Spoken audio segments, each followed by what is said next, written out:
She left me an inheritance, Tone.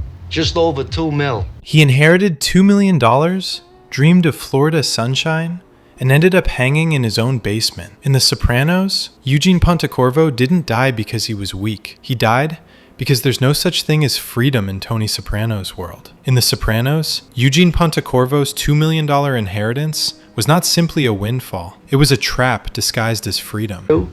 You took an oath, Gene. There's no retiring from this. The question of whether Eugene had to give Tony Soprano a cut of that inheritance reveals more than a technical quirk of mob etiquette. It exposes the delusion that anyone in that world could ever own anything outright, least of all their own life. On paper, the money was clean, an inheritance from his aunt, untouched by the grime of this thing of ours. In any civilized context, it would have been Eugene's to spend, save, or squander as he pleased. But the mob is not a civilization. It is a parasitic order that converts every blessing into a tribute, and every personal success into an act of submission. When cash flows up, as it always must, it is not because the boss has earned it, but because the hierarchy must be fed to survive. Eugene's mistake was not in failing to pay Tony. It was in mentioning the money at all. Once he revealed the inheritance, the gears of obligation turned automatically. Tony's surprised reaction, "I wasn't expecting this," wasn't gratitude. It was the smug satisfaction of a man accustomed to unearned tribute. Even if the inheritance fell outside the business,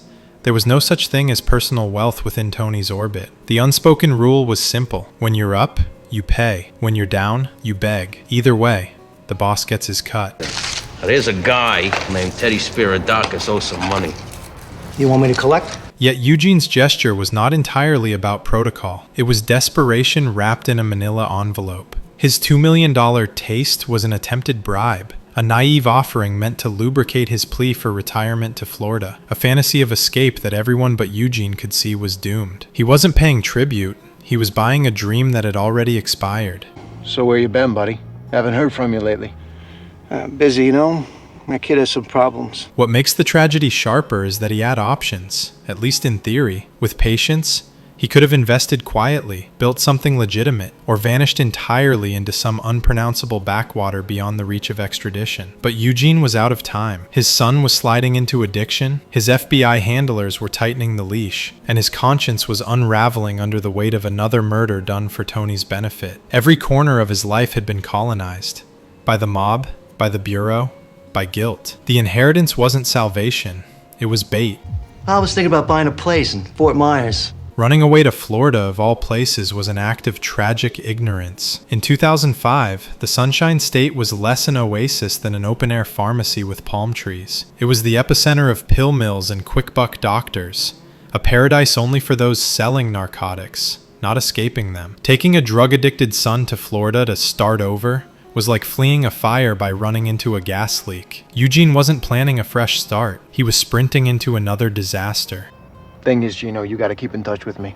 You're gonna have a chance to help out in even more important ways. The irony is that his FBI predicament was the tighter noose. The mob would kill him for betrayal. The Bureau would destroy him for disobedience. The same government agents who forbade him from retiring to Florida also expected him to keep performing as an informant, an impossible demand for a man already exposed and unraveling. He was being squeezed by both sides, his usefulness reduced to whatever fragments of Tony's empire he could feed to the feds. Once he mentioned the inheritance and the Florida move, both masters, the criminal and the bureaucratic, tightened their grip. Neither was ever going to let him go. Still, many observers fault Eugene for his fatal naivety. After all, if he truly intended to escape, why tell Tony anything? Why not quietly vanish with the money and leave Jersey behind forever?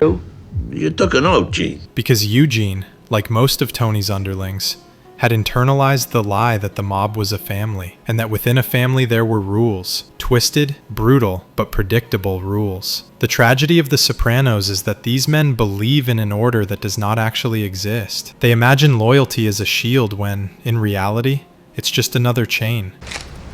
So this comes from Tony? It's coming from me. I'm not... Even among the wise guys, opinions on the inheritance tax would vary. An old-school New York family might have sneered at the idea of demanding tribute from a personal bequest. But Tony's North Jersey crew wasn't old school. It was a diluted, suburban imitation of tradition, equal parts nostalgia and entitlement. If Tony could squeeze something out of you, he would. If you didn't offer it, he'd eventually take it. His empire ran not on respect, but on performance, the constant ritual of showing deference to the man in the chair. And Eugene, pathetic as he was, understood this instinctively. I got you something.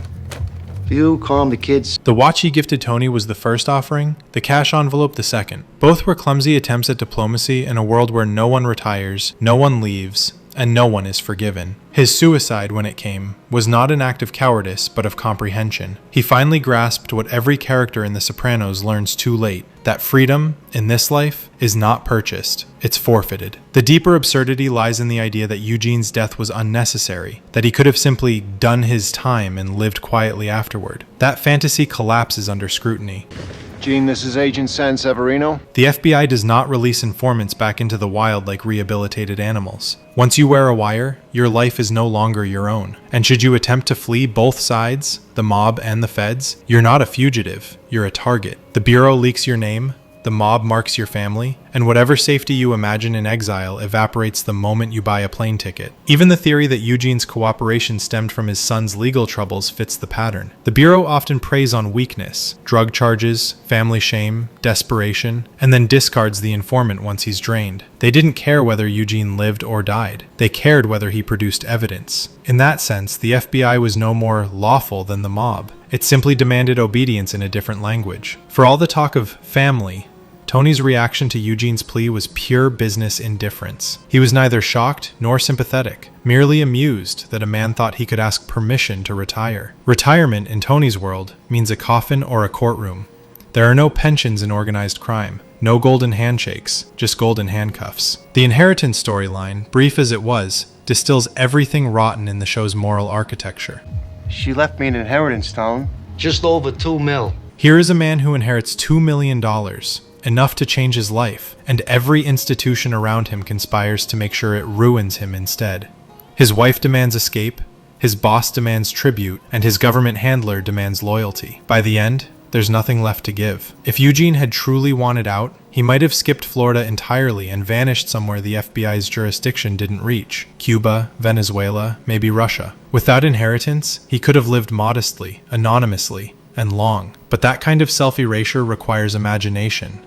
And Eugene was never a visionary. He was a mid-level mobster who thought retirement was a thing you could apply for, as if Tony Soprano ran an HR department. The episode's brilliance lies in how efficiently it dismantles that illusion. In a single arc, Eugene transforms from background decoration to tragic symbol. His death is not merely personal failure. It is narrative inevitability. The show takes a man given every theoretical avenue to freedom and demonstrates that, within this ecosystem, even fortune becomes poison. Ultimately, the debate over whether he had to give Tony a share of the inheritance misses the larger truth. Obligation in the mob isn't contractual, it's existential. Eugene didn't owe Tony money because Tony asked for it. He owed it because Tony existed, because the hierarchy demanded it, because the fiction of family is maintained only by ritual acts of submission. In that sense, the envelope of cash was not a payoff, but a prayer, a plea to the false god who ruled his life. And when that god refused, Eugene did the only thing left to reclaim ownership of himself. He ended the contract. It's fitting, then, that the last gesture Eugene makes before his death is to give something away. In a world built on taking, his only act of agency is surrender. The irony is exquisite, and The Sopranos never lets us forget it. In this family, the only thing a man truly owns is the bullet with his name on it. No one retires. Not from the life, and not from this channel. Subscribe.